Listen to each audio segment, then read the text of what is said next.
Christopher Smith, Forward Thinking Leverage Solutions. Welcome to Tea Time with Missy. I am so happy to introduce our special guest, Valerie Freeman. She is the CEO for Imprimis Group for 38 years. Welcome, Valerie. How are you during these times? Thank you, Melissa. Well, I'm doing okay. Sometimes I get a little Zoom fatigue, but but I'm hanging in there, and so is our company, and we're doing okay. And I think we're going to come out of this hopefully better than we were before. Yes, absolutely. Thank you for lending some time. I want to use your expertise to share your experiences for other CEOs, other leaders leading organizations during their time, and learn through your expertise. I want to focus our conversation and questions around CEOs and refocusing the purpose of their business and being more agile to change. So tell us a little bit before we go into these questions on Imprimis Group and the focus and purpose of your business. I started out, I'm the founder, way back in 1982, so it's been a long time. And I started a company called WordTemps, which was to train, place, and consult in the new emerging technology in the office arena. Mm-hmm. And from that point, it grew and grew into other technology spaces and other specialties. So we have Bravo Tech, which is IT staffing and services. We have Freeman Leonard, marketing, staffing, and creative and services. And then Imprimis staffing, which is accounting and professional and HR and just about everything else fits in that bucket. And then we have Answer Team. Answer Team is a managed service company that does business with large companies that need people all over the US and Canada, where we wrap up all the suppliers under our contract, our technology, and our process. Mm-hmm. And in that space, we do a lot in food service, manufacturing, logistics, transportation. So that's the companies that I've started and have changed very much over the last 38 years. Mm-hmm. So I do own, I've been involved in starting a venture capital company to invest in women-owned and women-led companies, Texas Women Ventures. And we have invested millions of dollars in women-owned companies, women-led companies over the years. We've raised 3 funds, and we're just about to close out probably in the next couple of years our third fund. And then Prime Women Media, which is a media company I started with some other women my age a few years ago to really consolidate content for all women over the age of 50. Because we found that as women age, things change so much, and there's not a lot of content out there that really focuses on that group. So those are my companies that I'm running or involved in right now. Mm-hmm. So how is it to manage your current business just day to day in managing as a CEO? Well, you're involved in everything really at some level. Mm-hmm. I would say that the biggest or the most important things that I look at are our revenue and our costs. Right. And of course, I do that with our CFO and our financial people, but still, I still have to really be involved in looking at that. Right. And then also in hiring, because, it's all about the people. And right. So I want to make sure that the people we're hiring are good people with ethics and integrity and enthusiasm for our business, because that's what's going to make it go. Because, as a CEO, you can't be over everything. Right. And I remember in the beginning when I started, I was over everything, and it was hard to let go. It was hard to give other people authority to do things. And I realized we were going to grow. That had to change. And even though some of these folks might do things the way I would do them, they right. still do well and in a different way. And I had to really be changing to accept all of that as time went on and as our business grew. Yeah. And you went from like what size of an organization to what size is Imprimis Group now? Well, all the companies together do just under, right at about 90 million in sales. Mm-hmm. And really, if you look at our employee level, it depends on what, all of our contractors are really our employees. Right. So we're in the 500, 600 range of Right. employees. Yeah. So that's the size of it right now. How has management of a company changed given the pandemic? Oh my goodness. Well, first we The $1,000,000 question. had to, we had to figure out how to get all these people working from home. And even though in the staffing business, we're used to that. You know, we have a lot of people that work from home. Salespeople work from home. It was not as bad as some companies that were not ready for that. So first we get them all at home. And then we have to figure out our communication strategy. You know, how do we communicate with everybody? How often? What do we do? We're using Teams and Zoom mostly. Right. And so we decided, depending on the different group, we have Zoom meetings in the mornings and in the afternoons, or some have them every day at a certain time. It really depends on what they think is most appropriate. But for me, I've had to communicate with all of them a lot. And we have what we call kudos every week, where I have a communication that I send out an email where we talk about kudos and what's been going on that week in each of the groups. So I would say communication has had to increase, and communication, realistic communication. So you don't want to sugarcoat everything and say, oh, things are going to be great and wonderful. But you do need to give people positivity and hope. And, you know, I've been through lots of recessions and really bad stuff happening over all these years. So I know we'll get over this too. But you've got young people who've never been through even a recession. And I mean, they are scared. They're scared. They just don't know what's going to happen.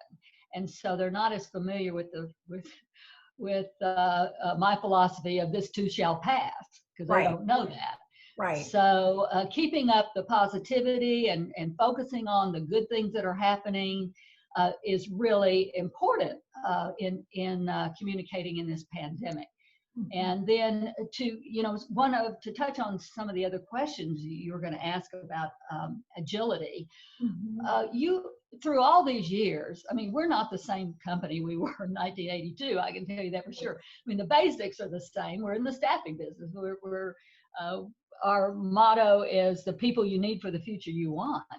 And so that's still happening, but how we do it is so different and based on technology. So technology is really the driving force right now in being more efficient and taking advantage of the technology that's going to help you grow as we come out of this pandemic.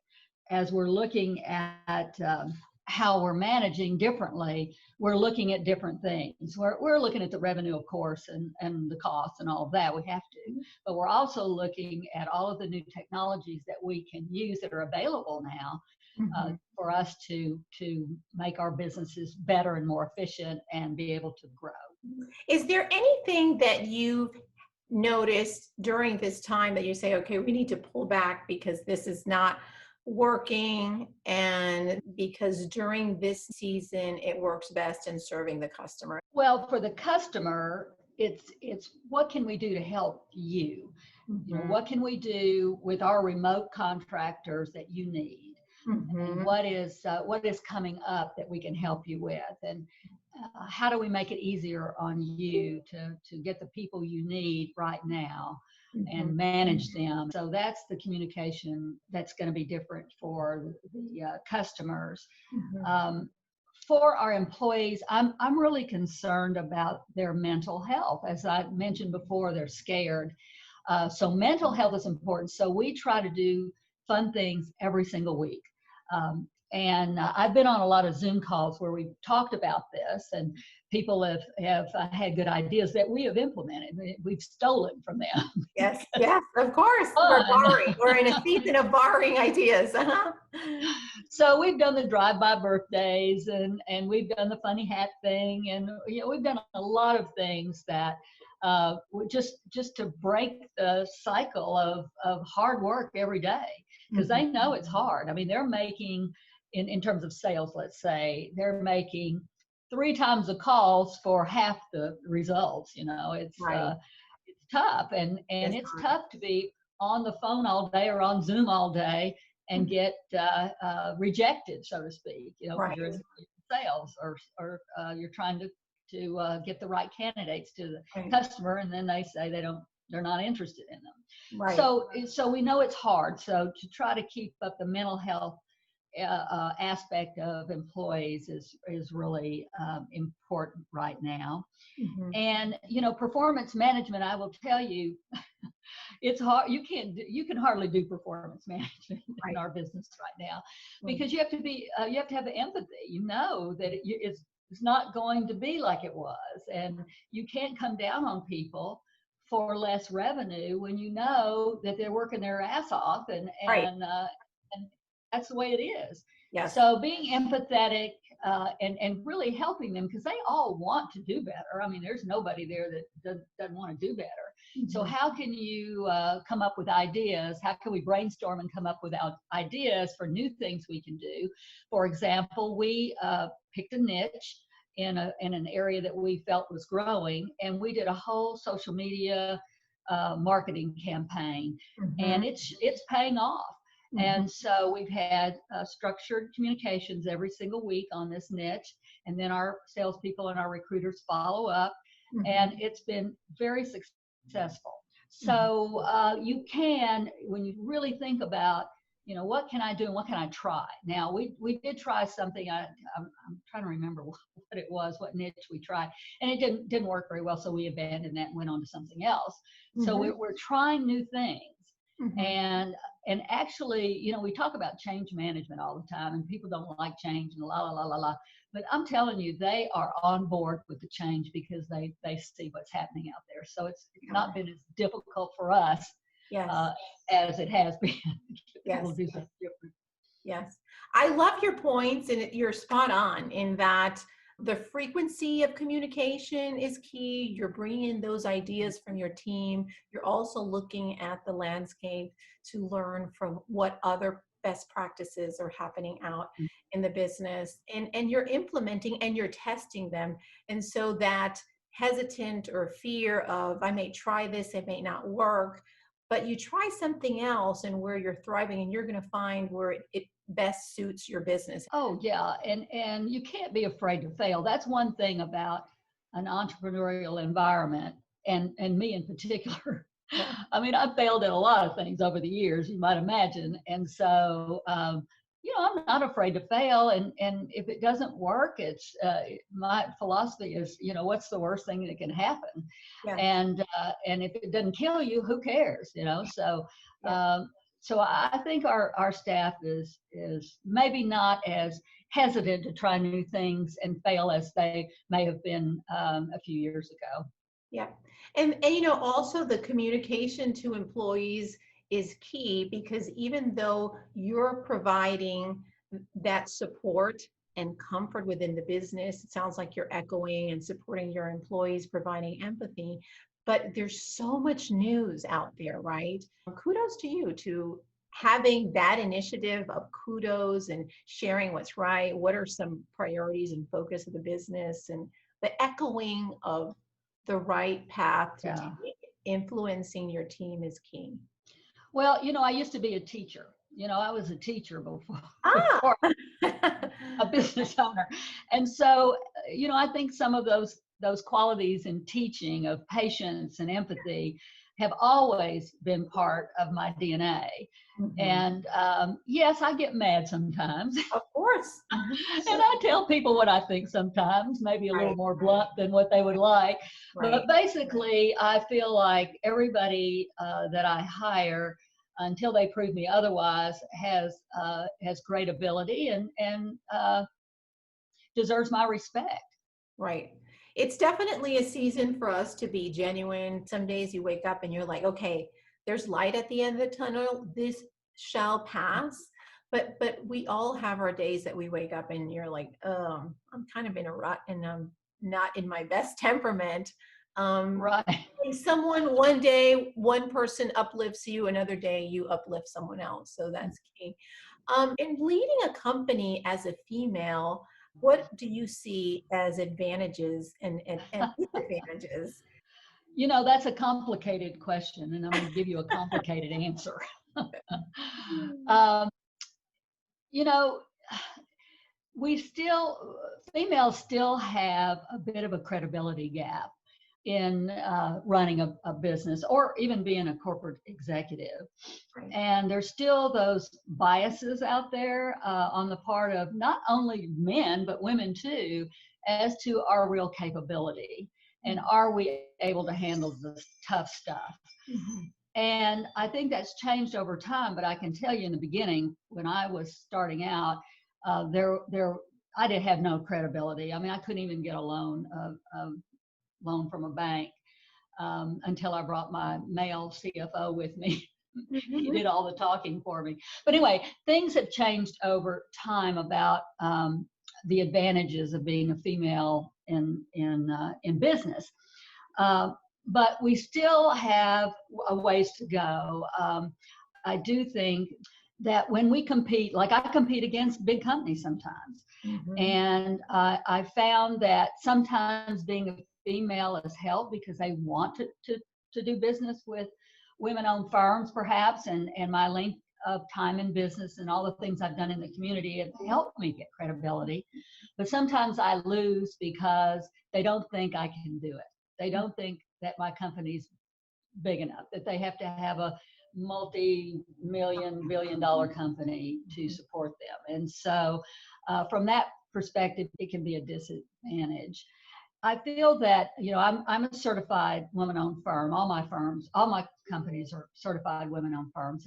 And that has helped in the past get my foot in the door and be able to get some business that maybe I wouldn't have otherwise, because it's hard to find the right person to talk to in these big companies. They sometimes segregate women and minority-owned businesses. Well, you can have this piece of the business, but we're giving all the rest of the business to this big company over here because we're not quite sure about you.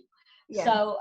So we still have some ways to go there. So I guess my answer is it's both. It can be both an advantage and a disadvantage depending on the company and depending on who you're talking to, right, and who might have might believe in you and your ability to do the business. Big companies don't have a credibility gap, really. Everybody thinks, oh, well, they can do it, no big deal. But they do have that with women and minority-owned firms. Yes, it's hard, but I think to your point, we definitely have grown and we have a leading role, and we're seen differently than what we've seen in the past. But there's still opportunity for growth, right? What advice do you offer to other CEOs to proactively lead a company with a potential new business model with the impact of the pandemic? Well, employees have great ideas. And so the CEO, I don't have all the good ideas. And no CEO does. Those good ideas come from your own employees or from your looking at the whole big picture and participating in your professional associations and your community activities. You get ideas everywhere. So I think it's really important, if you're going to start something new or think about new things, that you start with your employees. You start with your employee base on those ideas, and then you can branch out from there. And I also think that you need to be constantly looking at changing what you're doing. You can't keep doing the same thing over and over for years and years. I mean, it just doesn't work. Well, I mean, look at Blockbuster. I mean, you have to keep looking out in front and seeing what's going to come out in the future that's going to impact my business negatively and positively. And what can I jump on now to prepare for that? So what I'm looking at, obviously, is anything that can affect my industry, but also a lot of the new technology that's out there, all of the artificial intelligence and machine learning. And it's hard because there's a lot out there. And I've listened to lots of Zoom calls. And before this happened, I've been to lots of meetings and professional associations when they're talking about all these things. And it's like, wow, what's the best for my company? I mean, I'm really a small company, and all our companies together are small companies. So what can we afford, and what's out there for our size business that I could implement and use for the future. And I know I can see some of the things that are happening in the future. I know what's going to happen in some areas, but not all. So I have to be agile, and my employees need to understand that too, is that, you need to jump on the things that are occurring now, but then you need to look at what's out there for the future, and be aware of that, and start looking at it, start reading about it, and starting figuring out how you're gonna take advantage of new opportunities. I mean, that's what happened to me in the beginning. I mean, I was able to take advantage of the new office technology that people were scared to death about. And then it went to creative people that were using, now able to use software to design, and animators and that sort of thing. And then it went to IT, which is totally changing. And so as all these things change, I've been able to take advantage of some of the new things. And so that's why I keep my eyes open for the future and what's out there that could impact me, that I can, along with my employee ideas, take advantage of to make our business better and to keep going. Because we managed to make it 38 years. I'm hoping we can manage. Oh my goodness. Yes. I'm sure you've seen lots of seasons of the business and the external impact and other organizations growing up. So it's been a pleasure. Yeah. Thanks. Well, we've learned a lot. We've learned a lot in a short period of time. I was telling everybody, boy, guys, look what we've learned in 4 months. I mean, we can do anything. We're capable of doing anything because we can learn it, we can implement it, we can do it. I love your advice, Valerie. I love your expertise and your motto of kind of how you enable people to what you foresee and what you want for the future. This is all great learning experiences for leaders and for all of us to help one another. And anything else that I missed asking? I don't think so. I just think that now is even though it's a challenging time, it's really been an eye-opener and a way to be able to do those changes that you were just sitting on before. Right. Right. Because you're doing a little season to look at things. I mean, think about it. Our economy was booming in January and February. We were on a pace to do better than we'd ever done, and all of our businesses. Yes. I mean, when does that happen? And then it just cratered overnight. So all those things that we were talking about, that we were going, well, why would we do that? We're doing great right now. Now we can start doing those things. Yes. Definitely, this has been a season and a big learning experience for everybody, but business owners is, what now you really have to have that nest and that stash, because you never know how your business is going to be impacted. And that little nest or cash flow will have more longevity for some businesses over others, right? So Valerie, thank you so much for your time. You're welcome, Melissa. Thank you for inviting me. It's been a pleasure. So viewers, once we get this posted, feel free to pose your questions. Feel free to reach out to Valerie in any questions that you may have or business needs from her staffing firm and many years of experience.